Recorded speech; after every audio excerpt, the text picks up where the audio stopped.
किसी ने क्या खूब कहा है कि भगवान मंदिर से ज्यादा मनुष्य के हृदय को पसंद करते हैं, क्योंकि मंदिर में तो इंसान की चलती है और हृदय में भगवान निवास करते हैं।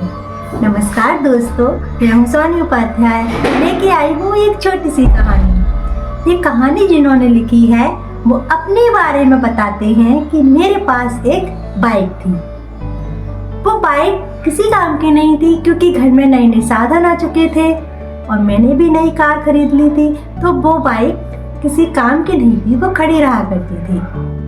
फिर मैंने एक बार सोचा क्यों ना इस बाइक को बेच दिया जाए, और मैंने फिर उसको बेचने की तैयारी की।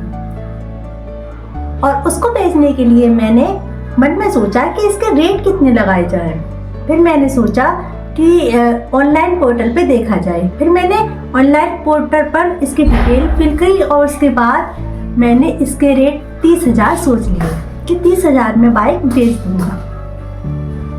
उसके बाद जब से मैंने ऑनलाइन पोर्टल पर डिटेल्स फिल की थी, तब से मेरे पास बहुत सारी कॉल्स आने लगी।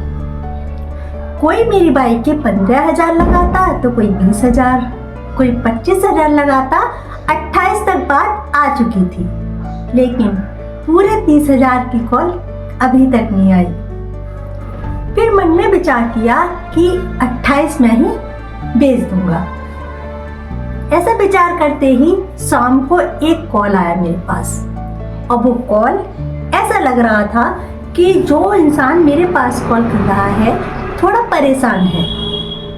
उधर से जो आवाज आ रही थी कॉल पर, वो एक बुजुर्ग इंसान की थी, और उनकी आवाज में मुझे लग रहा था कि कहीं ना कहीं ये इंसान परेशान है। वो बुजुर्ग इंसान बोलने लगे कि हमने विज्ञापन में आपकी बाइक को बेचने का देखा, और मेरे बेटे ने मुझे बोला कि उसको ये बाइक बहुत पसंद है, और ये जो बाइक है ये मुझे भी बहुत पसंद है। तो मैं आपके पास जो कॉल कर रहा हूँ वो ये कहने को कर रहा हूँ कि मेरा आपसे निवेदन है कि मुझे कुछ समय दीजिए, ये बाइक मैं ही लूँगा। क्योंकि मेरा बेटा जो कि इंजीनियरिंग में पढ़ रहा है, उसकी ये लास्ट साल है। वो जब कॉलेज जाया करता था तो कभी वो बस से जाया करता था, कभी वो पैदल गया था, कभी धक्का मुक्की खाकर किसी की बाइक पे बैठ के गया था। लेकिन अब जब आखिरी साल है उसका, तो मेरी इच्छा है कि वो ये आखिरी साल में अपने वाहन, अपनी गाड़ी से जाए। तो मेरा तुमसे हाथ जोड़कर ये निवेदन है कि इस बाइक को बेचना मत, क्योंकि इस बाइक को मैं ही लूँगा, और मैं जब आऊँगा आपको पूरे पैसे देकर जाऊँगा और ये बाइक लेके जाऊँगा। अब मैंने विचार किया कि ये जो बुजुर्ग इंसान हैं, इन्होंने मुझे ये तो बताया नहीं कि ये कितने पैसे लेके आएंगे, बस इन्होंने ये कहकर कॉल काट दिया। शाम का समय था और घर में आरती होने वाली थी। पता नहीं मेरी बुद्धि ने क्या ही मेरे ख्याल आया कि भगवान जी ने मेरी बुद्धि कैसी कर दी कि मैंने अपना फोन उठाया और उनको कॉल किया, जो कि बुजुर्ग इंसान थे। मैंने उनको कॉल किया और कहा कि आप जो कोई भी हैं, आप जहां से भी बोल रहे हैं, मेरा एड्रेस लिख लीजिए और कल आपको यहाँ पर आना है। बुजुर्ग इंसान बोले कि मुझे थोड़ा सा समय दे दीजिए। मैंने कहा नहीं, कल आपको आना है, आप मुझे बस इतना बता दीजिए कि आपके पास कितने पैसे हैं।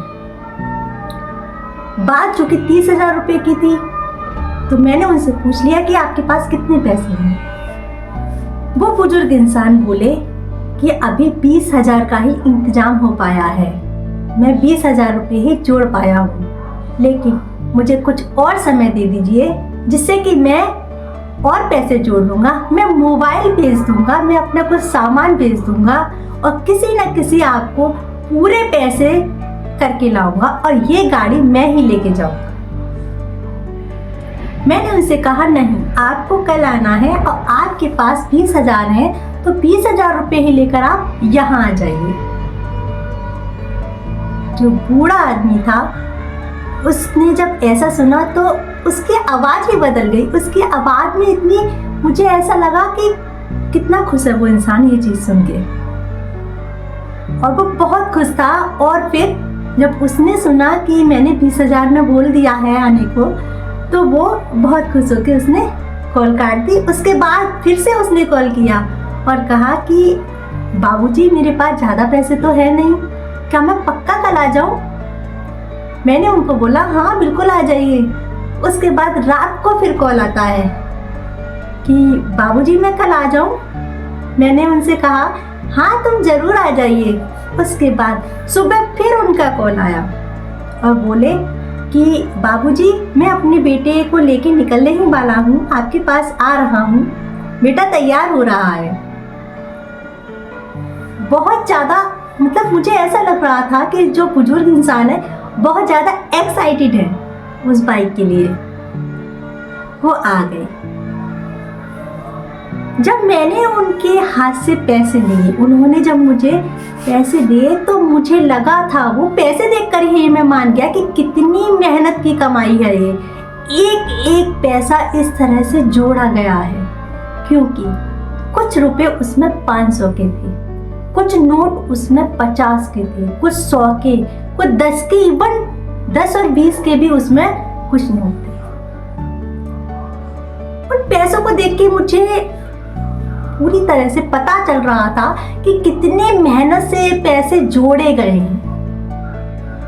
मैंने उनसे वो पैसे ले लिए और उनको बाइक की चाबी दे दी। जैसे ही उस बच्चे ने उस बाइक की चाबी ली, उन दोनों का चेहरा देखकर मेरे मन में इतना सुकून आया, मेरे दिल को इतना सुकून मिला, क्योंकि उनके चेहरे पर वो मुस्कुराहट थी कि न जाने उनको क्या ही मिल गया। और मुझे लगा कि मैंने आज अपने जीवन की बहुत बड़ी कमाई की है, क्योंकि मैं 10,000 के नुकसान में था, क्योंकि मैंने 30,000 रुपए की बाइक बेचने का सोचा था। लेकिन मुझे बिल्कुल भी अफसोस नहीं था। मुझे उन दोनों बाप बेटों के चेहरे देखकर मेरे दिल को इतना सुकून मिल रहा था कि आज मैंने बहुत ही ज़्यादा कमाई की है, क्योंकि मेरी वजह से 2 लोगों को मुस्कान मिली है। मैंने उनको बाइक की चाबी दे दी। वो बाप बेटे मुझे इतनी सारी दुआएं देने लगे। जो बुजुर्ग पिता थे उन्होंने मुझे बहुत ज़्यादा आशीर्वाद दिया, बहुत सारा आशीर्वाद दिया। फिर मैंने, जो उन्होंने मुझको पैसे दिए थे, मैंने उसमें से एक 500 का नोट निकाला और उनको देते हुए कहा कि एक काम करना, मिठाई लेते जाना, क्योंकि कहीं ना कहीं मुझे लग रहा था कि कहीं ऐसा ना हो कि इनके पास पेट्रोल डलवाने के लिए पैसे ना बचे हो। मैंने 500 का नोट उनको दिया और कहा मिठाई लेते जाना। सोचा कि अगर पैसे होंगे पेट्रोल के लिए तो कुछ पेट्रोल डलवा लेंगे, कुछ की मिठाई ले लेंगे। वो बाप बेटे बहुत खुश हुए। एक छोटी सी कहानी का सार कहता है कि अगर हमारी वजह से किसी के चेहरे पे मुस्कान आती है, किसी का चेहरा खिल जाता है, किसी का चेहरा खुश होता है, तो बात बन जाती है। दोस्तों, कहानी अच्छी लगी हो तो वीडियो को लाइक करें, वीडियो को शेयर करें, और हाँ, अगर आप चैनल पे पहली बार आए हैं तो चैनल को सब्सक्राइब जरूर करें। अब नेक्स्ट वीडियो में मिलते हैं, तब तक के लिए बाय बाय।